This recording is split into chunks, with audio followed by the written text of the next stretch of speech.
ஆண்டவராகிய இயேசு கிறிஸ்துவின் இனிய நாமத்தில் இந்த மத்தியான வேளையில் கூட உங்களை சந்திப்பதில் கர்த்தருடைய வார்த்தையை பகிர்ந்து கொள்வதில் மிக்க மகிழ்ச்சி அடைகிறேன். எனக்கு இப்படிப்பட்ட ஒரு பாக்கியத்தை, ஒரு ஸ்லாக்கியத்தை கொடுத்த எங்கள் அருமை ஐயா ரெவரண்ட் கிறிஸ்டி ஐயா அவர்களுக்கும் பைபிள் சொசைட்டி பிரதருக்கும் நான் நன்றி செலுத்துகிறேன். வந்திருக்கிற அனைவருக்கும் நான் நன்றி செலுத்துகிறேன். கர்த்தர் இந்த வேலையிலும் கூட இவ்வளோ இந்த டைமில் கூட பாருங்கள் ஏசி மாதிரி இருக்குது. சென்னைக்கும் இதுக்கு ரொம்ப வித்தியாசமாக இருக்குது. எனக்கு இவ்வளோ பெரிய ஒரு ஸ்லாக்கியம் வந்து கொடுக்கும்படி கர்த்தர் தந்த கிருபைக்காக ஈவுக்காக நன்றி. எவ்வளோ நிகழ்ச்சிக்கு பிறகு கர்த்தருடைய வார்த்தையை நம்ம கொடுக்குறோம். நம்ம கூடிய விரைவில் கர்த்தருடைய வார்த்தையை கவனித்து நம்ம கடந்து போகலாம். இந்த நேரத்தில் கூட இது கிறிஸ்மஸ் நாளாக இருக்கிறபடியால் இந்த கிறிஸ்மஸ் வந்து நமக்கு 3 காரியங்களை கொடுக்கிறது. அதை சொல்லிவிட்டு நான் செய்திக்கான போகிறேன். 3 காரியங்கள் லூக்காவில் 2ஆம் அதிகாரம் சொல்லுது. ஜாய்ஃபுல், 2வது பீஸ்ஃபுல், 3வது ஒண்டர்ஃபுல். இந்த ஒரு கிறிஸ்மஸ் மனிதனுக்கு மகிழ்ச்சியை கொடுக்குது, சமாதானத்தை கொடுக்குது, அதிசயத்தை கொடுக்குது. இதை வந்து நம்ம எல்லாருக்கும் சொல்லணும். குறிப்பாக மாற்று மதத்தினருக்கு இதை நம்ம சொல்லலாம். அதாவது பாஸ்டர்ஸை நான் நிறைய பாஸ்டர்ஸ் மீட்டிங்கெல்லாம் நடத்திருக்கேன். பாஸ்டர்ஸ் ஒன்று சேர்த்துடலாம், ஆனால் அந்த ஆட்டோ ஓட்டுநர் சேர்க்குறது ரொம்ப கடினம். ஆனால் ஒரு வித்தியாசமான ஃபெலோஷிப்பை பெங்களூரில் கேள்விப்படுறேன். சென்னையில் இருக்காங்க, கூடி ஜோம் பண்ணுவாங்க. ஆனால் இது ஃபெலோஷிப்பாக யுனைட்டடாக நீங்கள் கொண்டு வர்றது பெரிய காரியம்.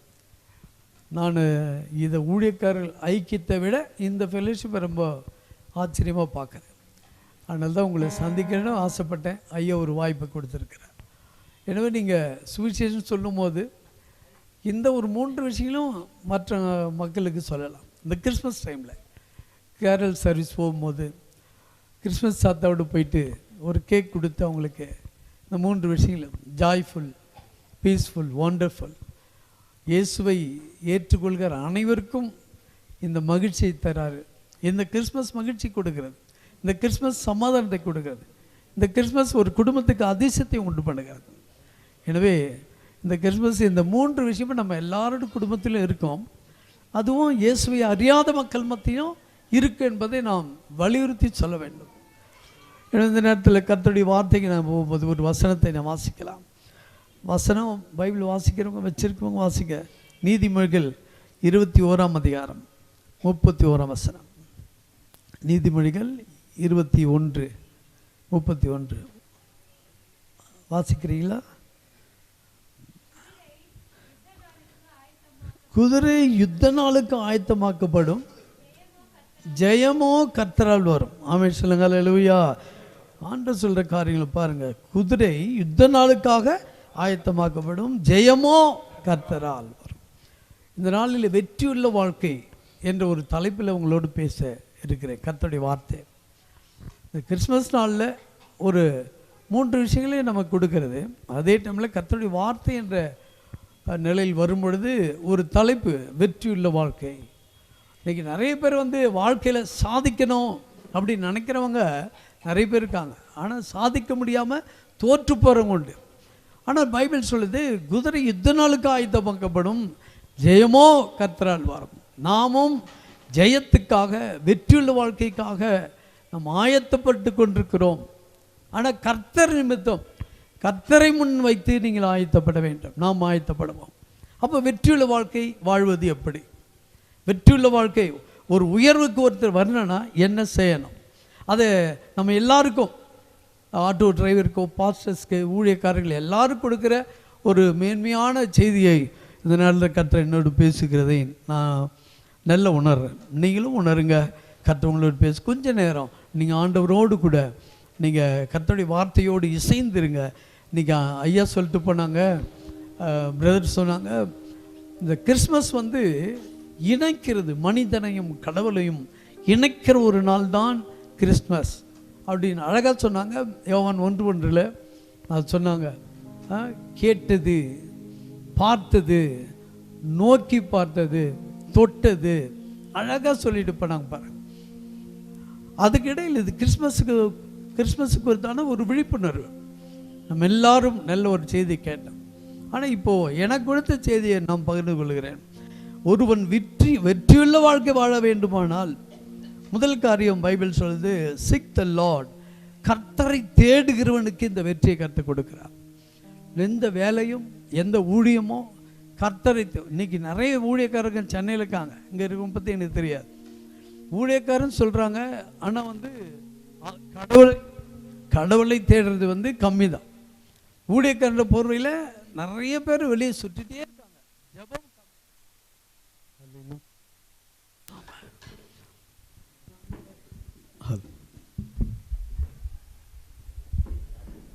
ஜெபம் நிறைய வாழ்க்கையில் நிறைய பேருடைய வாழ்க்கையில் ஜெபம் கம்மி, கர்த்தரை தேடுகிறது கம்மி.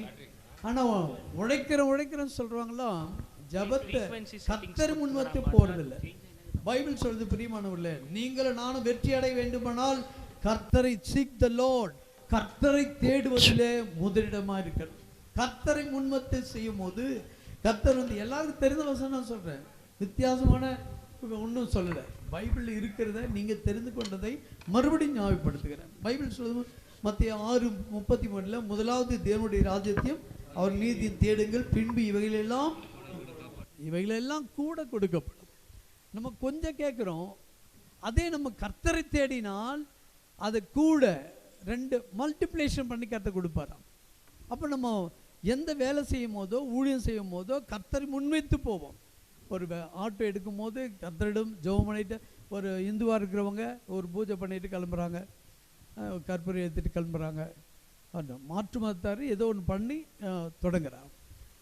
மெட்ராஸில் நிறைய பேர் ஜெபம் பண்ணிட்டு கூட வண்டி எடுக்க மாட்டாங்க, காரோ ஆட்டோவோ ஜெபம் பண்ணிட்டு. கர்த்தரை யார் முதலிடம் வைக்கிறார்களோ அவர்களுக்கு இந்த வெற்றியுள்ள வாழ்க்கையை கர்த்தர் தருகிறார் அப்படின்னு சொல்லுங்கள். அல்லேலூயா. யோவான் 8:7 வாசிக்கலாம். யோவான் 8:7. யோவான் 8:7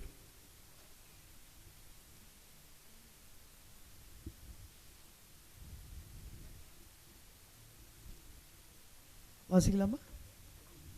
யோவான்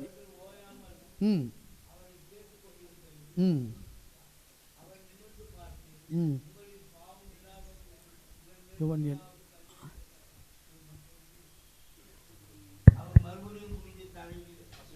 ஆதியாகமம் 28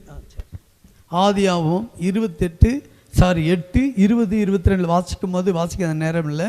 அது சொல்லுது, நோவா தன்னுடைய அந்த போட்டை விட்டு இறங்கினதுமே, கப்பலை விட்டு இறங்கினதுமே அவன் வாழ்க்கை தொடங்குறதுக்கு முன்னமே அவன் பலி செலுத்துகிறான்.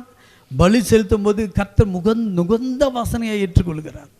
ஏற்றுக்கொண்ட பிறகு அவன் வாழ்க்கையை ஆரம்பிக்கிறான். எந்த வேலை தொடங்கினாலும் எந்த ஊழியத்தை தொடங்கினாலும் கர்த்தரை முன்வத்து செய்யும் போது நம்முடைய வாழ்க்கை தரம் உயரும். நம்முடைய வாழ்க்கை தரம் வேலை தொழில் எதுவானாலும் வெற்றியுள்ள நிலைக்கு கொண்டு வர வேண்டுமானால் கர்த்தரை முன்வைத்து செய்யும் போது. இப்போ கொக்கோ கோலா கம்பெனி நிறைய பேருக்கு தெரியும். அது தொடங்கின விதம், அந்த ஓனர் சரியான குடிகாரன், போதை. அவங்க ஒய்ஃப் ரட்சிக்கப்பட்டவங்க, நல்லா ஜபிக்கிறவங்க. அந்த ஜபந்தான், சாப்பாடு கூட அவங்களுக்கு தேவையில்லை, ஜபம் தான் முக்கியம். ஏன்னா வீட்டுக்காரர் ரட்சிக்கப்படணும், வீட்டுக்காரர் சரியில்லையே, ரட்சிக்கப்படணும். ஒரு நாள் குடிச்சிட்டு கடற்கரை ஓரம் தண்ணியில் விழுந்து அப்படியே ஓரமாக தள்ளி அவர் குற்றுயிராக இருக்கார். இவங்க தேடிட்டு இருக்காங்க, கிடைக்கல. அதுக்கப்புறம் ஒருத்தர் சொல்கிறாங்க, கடற்கரை ஓரம் உங்கள் வீட்டுக்காரர் இருக்கார் போல். போய் தூக்கி இழுத்துட்டு வராங்க, ஹெல்ப் பண்ண ஆள் இல்லை. தூக்கிட்டு அந்த கடற்கரை ஓரம் அந்த பீச் ஓரத்தில் ஒரு குடிசை வீடு அவங்களுக்கு, அங்கே கொண்டு போட்டு ஜெபம் பண்ணுறாங்க. அவர் குற்றுயிராக இருந்தவர் வீழ்ச்சிக்கிட்டார். தண்ணி கேட்குறாங்க. அப்போது தண்ணி கேட்டால் தண்ணி, கடல் தண்ணி. அப்போது பானையில் தண்ணி இல்லை. அதுக்கப்புறம் யாரானு தண்ணி வாங்கிட்டு வீட்டில் ஒரு பவுட்ரு இருந்தான். அந்த பவுட்ரு ஜூஸ் பவுடர், அதை கலக்கி அவர் கொடுத்து கொண்டு அவர் தேற்றிட்டாங்க. தேற்றி எழுந்து உட்காடுறாங்க. அதுக்கப்புறம் அவங்களுக்கு சொல்லி மறுபடியும் சூசைட் சொல்லி ஜெபம் பண்ணி இனிமேல் குடிக்காதீங்க அப்படியெல்லாம் சொன்ன பிறகு அந்த அம்மா அவர் கேட்டாராம், சரி இந்த ஜூஸு எங்கேருந்து வாங்கிட்டு வந்த அப்படி கேட்டாங்க. உடனே அவங்க வாங்கிட்டு வரல, நீங்கள் வாங்கி அந்த ஒரு பவுட்ரு தான் சொல்லி, ரொம்ப டேஸ்ட்டாக இருக்குது அப்படின்னு சொல்லி ரொம்ப வறுமையில் வாழ்ந்தவங்க. ஒரு பானையில் அந்த பவுட்ரே கலக்கி வெயில் டைம் கலக்கி அவங்க வச்சாங்க, வியாபாரம் பண்ணுறாங்க. முதல் வியாபாரம் அந்த பானை நிறைய வச்சது காலியாச்சு. அதுக்கப்புறம் ஒரு கடை மாதிரி வச்சாங்க. அதுக்கப்புறம் பாருங்கள், தனியாக ஒரு கம்பெனி ஆரம்பிச்சிட்டாங்க. அந்த அம்மாவுடைய ஜெபம் படிப்படியாக கர்த்தரை முன்வைத்து செய்தாங்க. கணவர் ரட்சிக்கப்பட்டார். ஒரு ஜூஸ் கம்பெனி, அதுக்கு ஒரு பெரிய கம்பெனி கொக்கோகோலா ஆரம்பித்து இப்போது கடவுளுக்கு கொடுக்குறது எப்படி தெரியுமா? 10ல் 1 இல்லை, 10ல் 9 கொடுக்குறாங்க, 1 அவங்க வீட்டுக்கு எடுத்துக்கிறாங்க. அல்லேலூயா. இப்போ உலகத்திலே தசம பாகம்ல ஒரு பாகம் அவங்கள எடுத்துகிட்டு 100க்கு 1% அவங்க எடுத்துகிட்டு 99% கடவுளுடைய ஊழியத்துக்காக செலவு பண்ணுறாங்களா? சோசியல் ஒர்க்கு இதான் பண்ணுறாங்களா? காரணம் என்ன? அவங்க எதை வேணாலும் கர்த்தரை முன்வத்து செய்கிறாங்க. அவர்களை உன்னதமான உயரத்துக்கு கொண்டு போகும்போது நீங்களும் நானும் எதை எடுத்தாலும் கர்த்தரை முன்வைத்து செய்யுங்க. Seek the lord. யார் முன்வைத்து செய்கிறோமோ அவங்க மேன்மை அடைத்து கொண்டே இருப்பாங்க. ஆமென் சொல்லுங்க. அல்லேலூயா. நோவாவை போல நாமும் கர்த்தரை முன்வைத்து செய்வோம். கர்த்தரை முன்வைக்காமல் எதையுமே செய்யக்கூடாது. பிரியமானவர்களே, ஒரு எங்கள் ஊரில் ஒரு ஊழியக்காரர் இருந்தார். அவர் எப்போவுமே எல்லாருக்கும் உபதேசம் பண்ணுவார். ஆனால் அவர் அதன்படி நடக்க மாட்டார். இப்போ நானும் ஐயா காலை பையன் உள்ளே நின்று பேசிகிட்டு இருக்கும்போது அவங்க சொன்னாங்க, மெட்ராஸு குறித்து நான் கேள்விப்பட்டேன், நிறைய பேர் வளர விட மாட்டுறாங்க, பாலமாக இருக்க மாட்டாங்க, ஒருத்தர் உருவாக்க மாட்டுறாங்க, சவராக தான் இருக்காங்க அப்படின்னு சொன்னாங்க. அதை அவர் நினைக்கும் போது, அவர் சொல்லும் போது நான் சந்தோஷப்பட்டேன். எங்கள் சர்ச்சில் 1900க்கு மேலே ரட்சிக்கப்பட்டு நிறைய பேர், எல்லாம் ஸ்லம் ஜனங்க தான், ரட்சிக்கப்பட்டு அவங்கள வளர்த்து ஆளாக்கி நிறைய பேர் பாஸ்டராக இருக்காங்க, பிஷப்பாக இருக்காங்க. எங்கள் மாமனார் தான் அதுக்கெல்லாம் வித்திட்டவர். நான் வந்த பிறகு 300 பேருக்கு மேலே ஞானஸ்தானம் கொடுத்துருக்கேன், அவங்களுக்கு ரட்சிப்புகளை வழி நடத்திருக்கேன். நான் மிஷினரியாக இருந்தால் எங்கள் மாமனார் இறந்த பிறகு நான் சர்ச்சையை நான் பொறுப்பெடுத்தேன். அப்போது 1900 பேர் எங்கள் சர்ச்சில் ரட்சிக்கப்பட்டு, அதாவது மாற்று மதத்தினர் அதை ரட்சிக்கப்பட்டு அவ்வளோ உயர்வுக்கு போயிருக்காங்க. அப்போ நான் சொன்னேன், ஐயா சொன்னார், நீங்கள் பாலமாக இருங்கன்னார். எங்கள் சென்னையில் நிறைய பேர் பாலமாக இருக்க மாட்டாங்க. ஒரு பாஸ்டர் எடுத்துக்கிட்டால் கூட இவன் வளர்ந்துட்டு நம்மளோட போயிடுவான், இவனை ஊழியத்தை வளரக்கூடாதுன்னு சொல்லி அப்படியே டம்மியாகவே வச்சுருப்பாங்க. ஆனால் என்கிட்ட வரவங்க அவங்கள வளர்த்து உருவாக்குறது தான் என்னுடைய அழைப்பே தான், எங்கள் மாமனார் அழைப்பே தான். அவங்கள உருவாக்கணும். நிறைய பேர் உருவாக்குறதே கிடையாது. நான் கடவுளுக்காக என்னையே தத்தம் செய்திருக்கிறேன். 19 வயசில் என்னை அர்ப்பணித்து இன்றைக்கி 35 வருஷமாக கர்த்தருடைய ஊழியத்தை செய்து கொண்டிருக்கிறேன் ஃபுல் டைமாக. 10 வருஷம் மிஷனரி ஃபீல்டில் இருந்தேன். 8 வருஷம் படித்தேன் பைபிள் காலேஜ். 4 வருஷம் படித்தேன், 4 வருஷம் அசிஸ்டன்ட் பாஸ்டராக இருந்தேன். அதுக்கப்புறம் 10 வருஷம் மிஷனரியாக இருந்தேன். அதுக்கப்புறம் எங்கள் சர்ச்சையை பொறுப்பெடுத்தேன். எப்படி தான் என்னை கர்த்தர் ஒரு டயசிஸ் ஆரம்பித்தேன். அதில் பாஸ்டர்ஸ் 120 பேர் இருந்தாங்க. இப்போ 62 பேர் மெம்பராக இருக்காங்க. அந்த டயசிஸ்க்கு நான் தான் நிறுவனர், நான் தான் பிஷப்பாக இருக்கேன். இந்த உயர்வுக்கு கொண்டு வந்த காரணம் நான் கர்த்தரை முன்வைத்து கர்த்தர் மேலே கொண்டு வந்திருக்கிறார். ஆமென் சொல்லுங்க. அல்லேலூயா. நீங்கள் வேலையிலும் சரி ஊழியத்திலும் சரி எதுக்கெடுத்தாலும் கர்த்தர் பார்த்து கொள்வார். அதை சொல்ல வந்தேன். எங்கள் ஊரில் ஒரு ஊழியக்காரர் எல்லாருக்கும் உதவி பண்ணுவார், அவர் மட்டும் அப்படி நடக்க மாட்டார். ஒரு நாள் கிராமத்துக்கு போகிறாங்க, ஒரு நைட் ப்ரேயர். இந்த ஊர்லேருந்து அந்த ஊருக்கு போகணுன்னா அந்த வயக்காடெல்லாம் தாண்டி போகணும். அப்போல்லாம் கரண்ட்டு கிடையாது. ராந்தல் உங்களுக்கு தெரியும், வெட்டர் மாஸ் மாதிரி ராந்தல். அது பிடிச்சிட்டே போகும்போது காற்று அடிக்குது, மழை வரப்போகுது. காற்றுல அந்த ராந்தல் ஆஃப் ஆயிடுச்சு பாதி வழியில். பாஸ்டர் தான் முன்ன போகிறார். அதுக்கப்புறம் ஆஃப் ஆனதுமே அவருக்குள்ளே ஒரு பயம். எல்லோரும் நீங்கள் முன்ன போங்க, நான் ஜெபம் பண்ணிட்டு வரேன், ஜபத்திலே வரேன் போங்க. யாரும் முன்ன போகல. சரி, பாஸ்டர் மற்றவங்க பார்த்து சிரிக்கிறாங்க, விசுவாசிகளை பார்த்து சிரிக்கிறாங்க. சரி அதுக்காக அவர் இமேஜை காப்பாற்றிக்கணும் முன்ன போகிறார். முன்ன போகும்போது குட்டியாக கருப்பாக ஒரு உருவம். அவருக்கு பாஸ்டர் கொஞ்சம் அவருக்கு தயங்குறார். சரி ஐயா போங்கன்றாங்க. இன்னும் அந்த உயரம் வளர்ந்துட்டே இருக்குது கருப்பாக. ஒரு கிட்ட போனதான் கொஞ்சம் தூரமாக உயரமாக வளர்ந்துருக்கு. உடனே பிசாசு நினச்சி சாத்தானே போன்னு சொல்கிறார். அது போகிற மாதிரி இல்லை. கையில் கொடை வச்சுருந்தார், மடக்கை எடுத்து போனார். கொடையை எடுத்து அடிச்சார் பாருங்க, பிடிச்சிக்கிச்சு இந்த கொடையை. பாஸ்டருக்கு ஒரே பயம் அதோடு ஓடி வந்தார். ஜனங்கள்லாம் பின்னாடி வந்துட்டாங்க. அன்றைக்கி நைட் ப்ரேயர் போச்சு, ஊழியம் போயிடுச்சு. பார்த்தா பாஸ்டருக்கு ஜுரம் வந்துடுச்சு. காலையில் அந்த ஜனங்க வந்து பார்க்குறாங்க, அது அந்த இடத்துல தானே, அது பிசாசம் என்னன்னு பார்க்கல. வந்து பார்த்தா அது ஒரு குட்டி பனைமரம். பனைமரத்தில் கொடை போட்டு அது என்ன மாட்டிடுச்சு. அந்த கொடை அந்த பனைமரத்திலே இருக்குது. போயிட்டு கொடை எடுத்து போய் பாஸ்டர் அது பிசாசு இல்லை, அதுக்கு பனைமரம் அப்படின்னு சொன்ன பிறகு தான் ஜுரமே அவருக்கு போச்சு பாருங்க. இவங்கெல்லாம் கர்த்தரை முன் வைத்து போகிறதில்லை, தானே எல்லாம் தன்னையும் முன் வைக்கிறது. மெட்ராஸில் சீர்கட்டு போச்சு கிறிஸ்டியானிட்டி.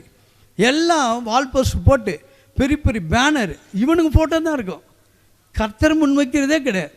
நீங்கள் கவனிச்சிங்களா? மெட்ராஸில் அந்த அவல நிலை இருக்குது.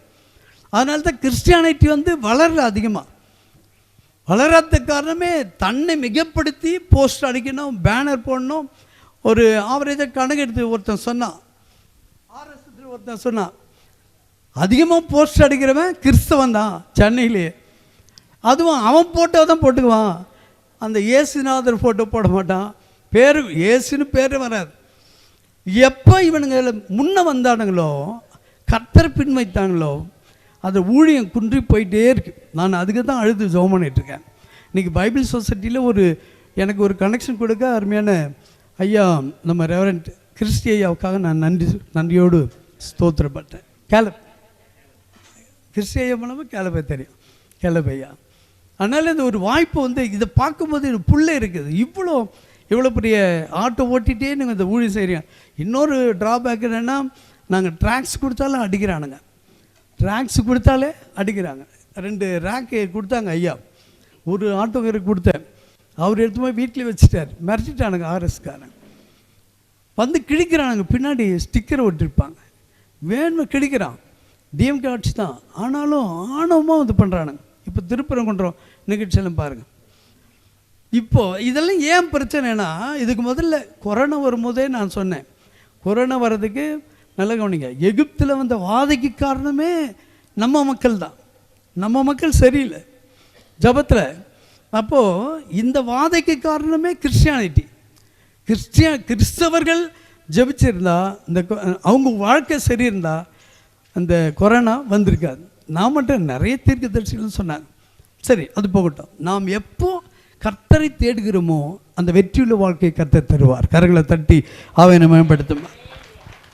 Number 1, seek the lord. கர்த்தரை தேடுகிறவர்களுக்கு இந்த வெற்றியுள்ள வாழ்க்கை தருகிறார். நம்பர் 2, 126 சங்கீதம் 5:6. எல்லாரும் வாசிங்க போல, தெரிஞ்ச டக்குன்னு வாசிங்க.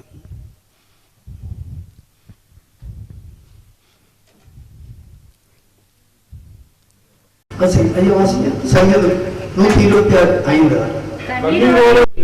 கண்ணீரோடு விதைக்கிறவன் எவ்விதத்தோடு இருப்பான், அழுது கொண்டு போகிறான்.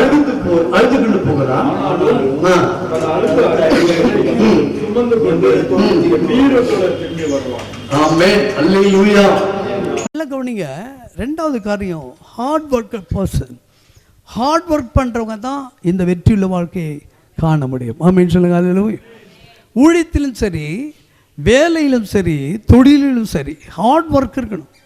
நோகாமல் நொங்கு, நீங்கள் மெட்ராஸ் சொல்லுவாங்க, நோகாமல் நொங்கு சாப்பிட்றான்னு. நோகாமல் எதுவும் பண்ண முடியாது. உழைக்கணும், ஹார்ட் ஒர்க் பண்ண, கடின உழைப்பு. ஆண்டவருக்கு பைபிள் சொல்லுது, கர்த்தராகிய இயேசு கிறிஸ்து சாப்பிடுவதற்கு நேரம் இல்லாதபடி உழைச்சாராம். ஊழியத்தில் சாப்பிடுவதற்கு அவருக்கு நேரம் இல்லை. நாம் கூட எங்கள் ஊரில் ஒரு ஆட்டோக்கார் இருக்கார். அவர் 600 டியூட்டியில் போயிட்டு சம்பாரிச்சிட்டாருன்னா வீட்டுக்கு வந்துடுவார். அரை மணி நேரம் அல்லது 2 மணி நேரம் வந்துடுவார். 600 போதும், வந்து உட்காந்துருவார். அன்னை வாழ்க்கைக்கு போதும் அப்படின்னு. இப்படிப்பட்ட சோம்பேறியை கர்த்தர் உயர்த்தவே மாட்டார். எவ்வளோ உழைக்கிறோமோ வரட்டும். அதில் எப்பவுமே சின்னதுலெல்லாம் திருப்தி அடையக்கூடாது. இன்னும் நீ வளரணும். ஒன்றுமே இல்லாமல் மெட்ராஸில் இருக்கவன் ஒன்றுமே இல்லாமல் பந்தா காட்டுவான். பந்தா காட்டுறது, பந்தா தான் அதிகம், ஊழியமே இருக்காது. ஆனால் ஒரு பந்தா. இன்றைக்கி நிறைய பேர், நான் பிஷப் ஆனது என்னுடைய 25 வருஷம் ஊழிய பயணம், என்னுடைய அனுபவத்தெல்லாம் பார்த்து டயசிஸ்க்காக வெறும் டயசிஸாக கூட பிஷப் இருக்குன்னு எனக்கு பிஷப்பு ஆர்டினேஷன் கொடுத்தாங்க. இப்போ வரவனுங்க 20,000 3,000 கொடுங்க பிஷப் ஆக்கிடுறேன். பிஷப்னா என்னன்னு தெரில, நீங்கள் இங்கே இருக்கான்னு தெரில. சென்னையில் கண்டவன் பிஷப், அது பெண்டிகாஸ்டில் தான் இவ்வளோ கேவலமான அவலநிலை. எவனை பாரு பிஷப்புன்னு சிலுவை தொங்கப்பட்டு வரான். நான் நல்ல வேலை சிலுவை மறந்துட்டேன். சிலுவை ஒரு அடையாளம் பிஷப்புக்கு. நான் கல்யாணத்துக்கு போகும்போது, பெரிய மீட்டிங் போகும்போது அவசியம் தான் அணிவேன். ஆர்டினேஷன் கொடுக்கும்போது அந்த கேப்பும் அந்த கோலும் எடுத்துகிட்டு வருவேன். எல்லாருக்கும் ஒன்றுமே இல்லை. ஒருத்தன் செருப்பு தைக்கிறான், செருப்பு தைக்கிற தப்பு இல்லை, அவருக்கு பிஷப் வேணும்னு சொல்லி அவன் கடன்பட்டு பணம் கொடுத்து வாங்கிட்டான். ஒருத்தன் டிரைவரு, ஒரு ஆளுக்கு டிரைவரு, அவன் 25,000 கொடுத்து பிஷப் ஆகிட்டான். இந்த பந்தாக்கு மட்டும் ஒன்றும் இல்லை, ஆனால் ஆத்மாதாயம் ஒருத்தனை கூட ஆதாயம் படுத்தலை. அப்போ கிறிஸ்டியானிட்டி எப்படி வளராமல் இருக்கு பாருங்க. அப்போது ஹார்ட் ஒர்க்கு தான் நம்ம வெற்றியில் வாழ்க்கைக்கு கொண்டு போகும். அப்படின்னு சொல்லுங்க. அல்லேலூயா. அதான் நான் சொல்கிறேன். நான் 8 வருஷம் படிக்கிறதுக்காக செலவு பண்ணேன். 4 வருஷம் பைபிள் காலேஜ், 4 வருஷம் அசிஸ்டன்ட் பாஸ்டர் இருந்தேன், அதுக்கப்புறம் மிஷினரி ஆனேன், அதுக்கப்புறம் பாஸ்டர்ஸாக வந்தேன். 1 by 1 கர்த்தர் என்னுடைய உழைப்பு. பைபிள் காலேஜில் நான் ஜாயின் பண்ணும்போது சமையல்காரன் மென்டல் ஆகிட்டான், அவனை ஹாஸ்பிட்டலுக்கு கொண்டு போயிட்டாங்க. அப்புறம் எல்லாம் சொல்கிறாங்க யாருக்கு சமைக்க தெரியுன்னு. மெட்ராஸ்காரெல்லாம் உஷாரு, அவன் சுதாரிப்பாக இருப்பான். நான் நாட்டுப்புறத்துலேருந்து வந்தேன், செஞ்சிக்கோட்டை எங்கள் ஊர். நாட்டுப்புறத்துலேருந்து வந்தேன். நான் கை உயர்த்தேன், எனக்கு சமைக்க தெரியணும். ஏன்னா ஏற்கனவே ஒரு பைபிள் காலேஜில் 1 year மோகன் ஸ்ரீ லாசர்ஸ் படித்தேன். பைபிள் காலேஜில் நான் 8வது பேட்ச். அங்கே 1 year படித்தேன். அங்கே ஒரு ஜாதி வெறியினால் என்ன பண்ணிட்டானுங்க, அவனுங்க நம்மளை டேமினேட் பண்ணி வெளியே தள்ளி விட்டானுங்க. அங்கே சமைச்சு பழகிட்டேன். இங்கே கையை உயர்த்துறேன் பாருங்கள், எல்லாம் சிரித்தாங்க. சிரிக்கிறானுங்க. ஏன் சிரிக்கிறேன்னா, நீ மாட்டிக்கிட்டியா அப்படின்னா. நான் தான் சமைப்பேன். வெடிகாலம் 5 மணி ப்ரேயர் முடிச்சதுமே போய் சமையல் உட்காருவேன். அந்த பைபிள் காலேஜில் ஃபஸ்ட்டு மார்க் எடுக்கணும், நான் தான் ஃபஸ்ட் ரேங்க்கு. 3 வருஷமும் ஃபஸ்ட் ரேங்க் நான் தான். எல்லாம் சொல்லுவான், அவன் பார்த்து எழுதுகிறான், அவனை என்ன பாருங்கள், எல்லாம் கேலி பண்ணுவானுங்க. ஆனால் பிரசங்கம் பண்ண தெரியாது. அந்த அளவுக்கு கடின உழைப்பு என்கிட்ட இருந்தது. பைபிள் காலேஜில் முதல்ல பைபிள் காலேஜ் போனது எனக்கு தொடப்பம் கொடுத்தாங்க, டாய்லெட் கழுவுற வேலை. அவங்க விளையாட்டுக்கு சொல்ல, அவங்க இதை வேணுமுன்னே பண்ணுறாங்க. இப்படி தான் இருக்கணும், இந்த தாழ்மைக்கு வரணும்னு சொல்லி அது பைபிள் காலேஜில் கஷ்டப்பட்டேன். அதுக்கப்புறம் எனக்கு கட்டிக்கிறதுக்கு லுங்கி கூட இருக்காது, அவ்வளோ கஷ்டப்பட்டேன். என் குடும்பம் வறுமையான குடும்பம், சாப்பாட்டு கஷ்டம். அந்த டைமில் இங்கே வந்துட்டேன். சமையல் பொறுப்பு எனக்கு வந்துடுச்சு. அப்போது எல்லாத்துலேயும் கஷ்டப்படாமல் எதுவுமே உயர்வுக்கு வரவே வராது. வெற்றியுள்ள வாழ்க்கை என்பது ஹார்ட் ஒர்க், கடின உழைப்பு. குடும்பத்தில் கடின உழைப்பு இருந்தால் தான் நான் வாழ முடியும். ஆமென் சொல்லுங்க. அல்லேலூயா. நல்ல கவனிங்க. ஆதியாகமம் 26, 12, 13 வீட்டில் போய் வாசிங்க, உங்களுக்கு எல்லாருக்கும் தெரியும். ஈசாக்கு விதைத்தான், கர்த்தர் அவனை ஆசீர்வதித்தபடியால் 100 மடங்கு. அந்த வெற்றியுள்ள வாழ்க்கை எப்படி கிடைக்கும் தெரியுமா? அவன் விதைத்தான், உழைத்தான். உழைப்பு இருந்த பிறகு தான் கர்த்தர் அவனை ஆசீர்வதிக்கிறார். உழைக்கிறவனை தான், ஊழியம் செய்கிறவனை தான் கர்த்தர் ஆசீர்வதிப்பார். கர்த்தர் ஆசீர்வதித்தார், அவன் விதைத்தான் வரல. ஆனால் பைபிள் சொல்லுது, அவன் விதைத்தான், கர்த்தரவனை ஆசீர்வதித்தபடியால் 100 மடங்கு. ஆமென் சொல்லுங்க. அல்லேலூயா. கர்த்தர் எப்போ நம்ம ஆசீர்வதிப்பாரா? இந்த கடின உழைப்பை பார்த்து ஆசீர்வதிப்பார். கடின உழைப்பு யாருக்கு இருக்கோ, ஆட்டத் தொழிலோ, ஊழியமோ, குடும்பமோ, எல்லாத்துலேயும் கடின உழைப்பு இருக்கணும். ஆமென் சொல்லுங்க. அல்லேலூயா. கடின உழைப்பு இல்லாமல் நம்ம ஒன்றுமே பண்ண முடியாது சார். ஆமென் சொல்லுங்க. அல்லேலூயா. எனவே பைபிள் சொல்லுது பிரியமானவர்களே, 1 தீமோத்தேயு 3:5 வாசிங்க. சரி 1 தீமோத்தேயு 3:5 ஒருத்தர் வாசிங்க. மத்தேயு 20, 26, 27 கொஞ்சம் தண்ணி கொடுத்தா நல்லா. மத்தேயு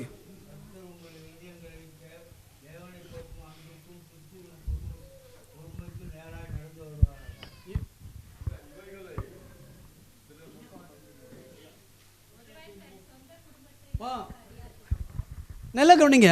ஒருவன் தன் சொந்த குடும்பத்தை நடத்த சென்னையில் இருக்கிற எங்கால சொல்லி தான் உங்களுக்கு உசுப்பேற்ற முடியும். ஏன்னா நீங்கள் யாரும் கோச்சுக்கு பாருங்க. சென்னையில் இருக்கிறவன் குடும்பத்தை கண்டுக்க மாட்டான், ஊழியன்னு வெளியே போவார். ஒரு ஊழியக்காரன் 31 நாள் சென்னையில் ஃபெலோஷிப் இருக்குது. அதுவும் ஒவ்வொருத்தர் 3 வேளை போவான். காலையில் ஒரு ஃபெலோஷிப்பு, மதிய சாப்பாடு இல்லை காலையில் ஃபெலோஷிப்பு, பிரேக்ஃபாஸ்ட்டு, அதுக்கப்புறம் மதிய சாப்பாடு ஒரு மீட்டிங் இருக்கும், சாயங்காலம் டின்னர் ஒரு மீட்டிங் இருக்கும். இப்படியே சுற்றிட்டு வந்து வீட்டில் படுப்பான். அவங்க ஒய்ஃபு வீட்டு வேலை செய்துட்டு பிள்ளைங்களை அவங்க காப்பாற்றுவாங்க. நான் மிஷனரி ஃபீல்டில் இருந்தேன், ஸ்லெம்மாக இருக்கல, அதனால் நான் சொல்கிறேன், அனுபவப்படுறேன். அப்போ அவர் நல்லா என்னை மாதிரி தொப்பை போட்டுட்டு அவர் ஜாலியாக ஜிப்பை போட்டு போவார். எங்கள் அழுக்கு ஜிப்பை போடுவான். ஏன் அப்படி பண்ணுறேன்னா, இப்படி போனால் தான் காணி கொடுக்குறாங்க. அழுக்கா கந்தையாக போனான். இதெல்லாம் பாருங்கள், இன்றைக்கி கடைசியில் அவர் தெருவாக சுற்றுறார் சாப்பாட்டுக்கு. தெரு காரணம் என்ன? குடும்பத்தை கவனிக்காமல் ஊழியம் அலையக்கூடாது. நல்ல கவனிங்க, ஹார்ட் ஒர்க்கு வேலையில் இருக்கணும், குடும்பத்தில் இருக்கணும், சபையில் இருக்கணும். சபையிலையும் ஹார்ட் ஒர்க் இருக்கணும், அப்போ தான் சபை வளரும். ஊழியத்துலேயும் வேலையிலும் ஹார்ட் ஒர்க் இருக்கணும். எல்லாம் சொல்லுமா அல்லேலூயா. கடின உழைப்பு யாருக்கு இருக்கோ அவர்களுக்கு ஜெயமுள்ள வாழ்க்கை கற்றுத்தர. மற்ற 20, 26, 27 வாஸ்து பார்த்தீங்கன்னா, ஒருவன் வாசிங்க பார்க்கலாம் சிஸ்டர், மற்ற வாசிங்க 20, 26, 27. அப்படி இருக்கலாம். உங்களில் எவனாகிலும் பெரியவனாய் இருக்க விரும்பினால் அவன் உங்களுக்கு பணிவிடைக்காரனா இருக்கணும். உங்களில் எவனாகிலும் இருக்க விரும்பினால் அவன் ஊழியக்காரனா இருக்கட்டும். நல்ல பண்ணீங்க, பெரியவனா இருக்க விரும்பினால் அவன் பணிவிடைக்காரனா இருக்கான். Servant of lord. நல்ல கவனிங்க, பணிவிடைக்காரன் அங்கே சொல்லுது, ஆனால் கீழே சொல்லுது ஊழியக்காரன். முதன்மையாக்க விரும்பினால் ஊழியக்காரன். ஆனால் தமிழில் ஊழியக்காரன் சொல்லுது, இங்கிலீஷில் ஸ்லேவ் டு த லார்ட். அடிமை, ஆண்டவருக்கு அடிமையாக இருக்கணும். நல்ல கவனிங்க, நம்ம வெற்றியுள்ள வாழ்க்கை வாழணும்னா நம்ம பணிவிடையும் செய்யணும், குடும்பத்துக்கும் செய்யணும், நம்ம தொழிலும் செய்யணும், வேலையிலும் செய்யணும். நம்ம எவ்வளோ பெரிய ஓனர் ஆனாலும் அந்த உண்மையான ஓனர் கீழ்த்தரமான வேலையை அவன் செய்வான். ஏன்னா அது அவன் வேலை. வேலைக்காரனுக்கும் கூலிக்காரனுக்கும் வித்தியாசம் இருக்குது. வேலைக்காரன் கொடுத்த வேலை சீராக முடிப்பான், கூலிக்காரன் டைம் பார்த்துட்டு வைப்பான். கவனிச்சிங்களா? கூலிக்காரன் டைம் பார்ப்பார். எங்கள் ஊரில் எல்லாம் களை வெட்டும் போது, இந்த கரும்பு தோட்டம் இந்த வேலையெல்லாம் செய்யும் போது, எங்கள் ஊரில் டைம் எல்லாம் எப்படி பார்த்துக்குவாங்கன்னா, பஸ்ஸு வரும், 1 மணி பஸ்ஸு, பான்னு சவுண்டு கேட்டாலே வயக்காட்டு விட்டு ஏறிடுவாங்க. அவன் கூலிக்காரன். ஆனால் வேலைக்காரன் இந்த வேலை முடியாமல் மேலே ஏற மாட்டான். நீங்கள் வேலைக்காரரா கூலிக்காரலா? நான் வேலைக்காரன், கர்த்தருக்கு வேலைக்காரன். ஆமென் சொல்லுங்க. அல்லேலூயா. முதன்மையாக இருக்க விரும்பினால் ஊழியக்காரனாக இருக்கணும்.